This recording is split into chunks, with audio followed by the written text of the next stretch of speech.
Nilinaw naman ang palasyo na wala pang natatanggap na anumang komunikasyon ang Malacanang mula sa International Criminal Court kaugnay ng posibleng pag-aresto sa iba pang umunoy co-perpetrators ni dating Pangulong Rodrigo Duterte sa kasong Crimes Against Humanity.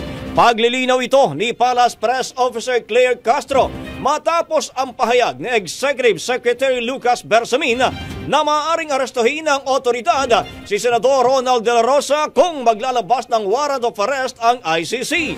Nauna na ring binigyang linaw ni Bersamin na kung sakaling magkaroon ng arrest warrant laban kina De La Rosa at iba pang akusado, ipatutupad ito sa parehong paraan ng pagkakaaresto kay dating Pangulong Duterte. Nabatid na kasama si De La Rosa sa mga kapwa-akusado ni Duterte sa reklamong Crimes Against Humanity kaugnay ng War on Drugs campaign na nakaraang administrasyon kung saan libo-libo manong individual kabilang ang mga pinaghihinalaang sangkot sa illegal na droga ang nasawi sa munoy mga insidente ng extrajudicial killings.